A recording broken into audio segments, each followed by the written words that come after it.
नमस्कार.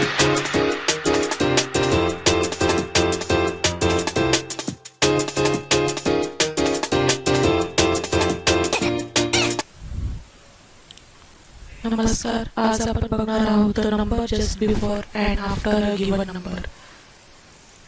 यामध्ये आपण एक उदाहरण बघू. इथे एक नंबर दिलेला आहे 120. तर आपल्याला जर कोणी विचारलं की 120 च्या जस्ट आफ्टरचा नंबर कोणता, तर आपण याचं उत्तर लगेचच देऊ शकतो की 121.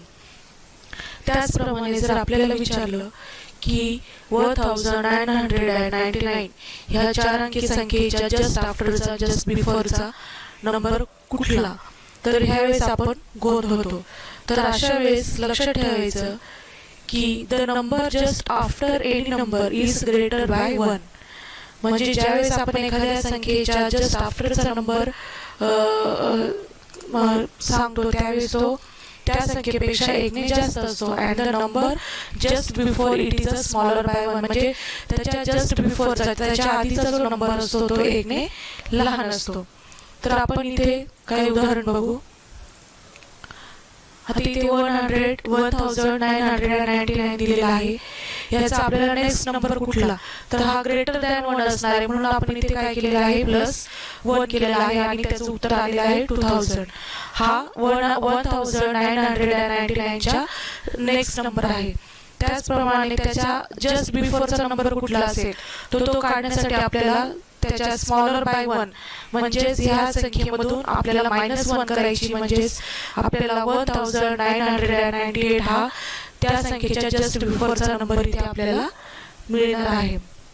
अशाच पद्धतीने आपण इथे काही उदाहरण सोडवूया. आता इथे 3 नंबर दिलेले आहेत 2999. तर याच्या जस्ट बिफोरचा नंबर कुठला, तर आपण मगाशी जर बघितलं तर जस्ट बिफोरचा नंबर हा स्मॉलर बाय 1 ने असतो. म्हणजे हा 1 ने लहान असतो. तर इथली संख्या कोणती येणार, तर 99 असल्यामुळे स्मॉलर बाय 1 म्हणजेच 98 येणार. म्हणून 2998 ही त्याची जस्ट बिफोरची संख्या असणार आहे आणि जस्ट आफ्टरची संख्या ही ग्रेटर बाय 1 असल्यामुळे ती इथे आपण +1 केल्यानंतर 3000 येणार आहे.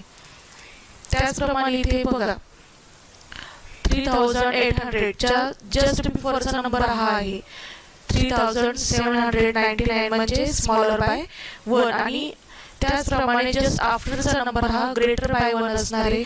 म्हणजे आता आपण +1 केल्यामुळे इथे 3801 ही संख्या आली आहे.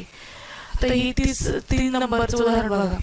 7798 च्या जस्ट बिफोरचा नंबर स्मॉलर बाय 1 म्हणून आपण इथे ही 7797 ही संख्या आली आहे. आणि जस्ट आफ्टरचा नंबरसाठी आपण ग्रेटर बाय 1 म्हणजे +1 करणार आहोत. म्हणून ती संख्या इथे आली आहे 7799. अशा पद्धतीने आपण संख्यांचा जस्ट बिफोर आणि जस्ट आफ्टर नंबर काढू शकतो. Thank you. A school is a place where you lose pencils, pens along with some dreams of life.